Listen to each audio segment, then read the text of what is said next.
digo eu, no que concerne aos acusados Cátia Rabelo, José Roberto Salgado, Vinícius Samarani, Marcos Valério, Ramon Rolebar e Cristiano Paz, acompanho o eminente relator. Tenho como procedente a denúncia de lavagem de dinheiro a eles imputada, que encontra lastro em robustas provas periciais produzidas. O delito antecedente encontra-se devidamente configurado em relação a esses 4 gestores do Banco Rural, qual seja o crime contra o sistema financeiro nacional perpetrado na prática de gestão fraudulenta devidamente reconhecido por essa Suprema Corte. Em linhas gerais, presentes na espécie os requisitos necessários à configuração do ilícito por eles praticados, em coautoria com o denominado Grupo Operacional Publicitário, ao ponto em que está devidamente demonstrada a dissimulação da origem espúria dos recursos. A conduta descrita e narrada em relação a Cátia Rabelo, José Roberto Salgado e Vinícius Samarani, portanto, está inegavelmente revestida do elemento subjetivo do tipo o dolo direto. Em relação a Marcos Valério, Cristiano Paz, Ramon Rolebar e Simone Vasconcelos, agora o grupo da empresa SMPIB, sócios e a funcionária Simone Vasconcelos, tenho que as condutas por eles praticadas inegavelmente configuram o tipo descrito no artigo 1º, inciso 5º da Lei 9.613. De fato, ressalto ser possível efetivar-se uma correlação lógica. É possível efetivar-se uma correlação lógica entre os recursos desviados com a conivência de Henrique Pisolato, matéria que houve unanimidade quanto à condenação, tanto no que se refere ao denominado bônus de volume, como em decorrência da antecipação das verbas do Fundo Visanet, e os empréstimos tomados na sequência perante o Banco Rural e o Banco BMG, pelas empresas ligadas ao núcleo operacional publicitário, para, em seguida, utilizando-se de astúcia, visando dissimular o recebimento irregular daquelas importâncias e, na intenção de se desvincular dos recursos que lhe foram repassados, dele se utilizar para repasse a beneficiários indicados por Delúbio Soares, mediante remessas e saques sempre em espécie, sem possibilidade de uma efetiva fiscalização pelos órgãos de controle das atividades financeiras. A partir daí, é possível aferir que os acusados, em coautoria com os gestores do Banco Rural, já mencionados, Cátia Rabelo, José Roberto Salgado e Vinícius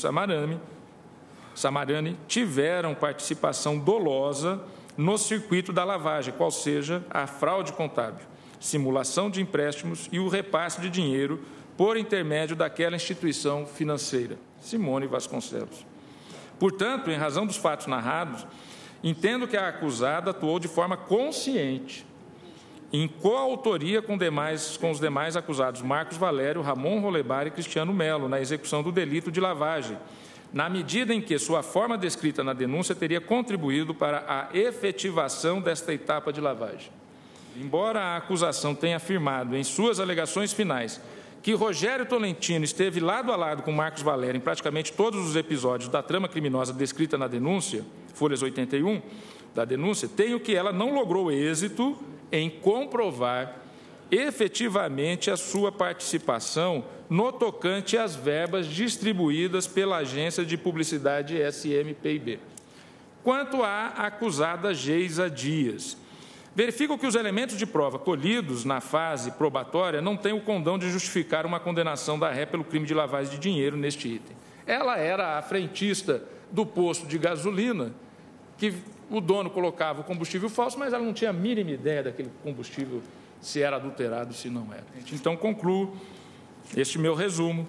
julgando procedente a ação penal para condenar Cátia Rabelo, José Roberto Salgado e Vinícius Samarani, neste capítulo, pela prática do crime previsto no artigo 1º, inciso 6, da Lei número 9613 de 98, e para condenar os réus Marcos Valério, Ramon Rolebar, Cristiano Paz e Simone Vasconcelos, neste capítulo, pela prática do crime previsto no artigo 1º, incisos 5 e 6 da Lei 9613 de 98. Em relação a Ayana Tenório, restando demonstrado que a acusada não tinha conhecimento do crime antecedente, neste ponto subscrevo o voto do relator, que fez a ressalva, mas absolveu, fez a ressalva do entendimento pessoal, mas absolveu a Ayana. Em razão do do julgado. Comportamento uniforme aqui, que é de seguir o colegiado. Perfeito. Então, neste ponto, subscrevo a conclusão do voto do relator e as fundamentações do voto do revisor para julgar improcedente a ação penal em relação a Iana Tenório, absolvendo-a da prática da conduta tipificada no artigo 1º, incisos 5, 6, 7 da Lei 9613 de 98, com fundamento no artigo 3867 do CPP. Igualmente, com as vênias do relator, pelas razões já expostas, julgo improcedente a ação penal em relação a Geisa Dias e Rogério Lanza Tolentino, e os absolvo da prática da conduta tipificada no artigo 1º, incisos 5, 6 e 7 da Lei 9613 de 98, o que igualmente faço com fundamento no artigo 3867 do CPP. É como voto, senhor presidente.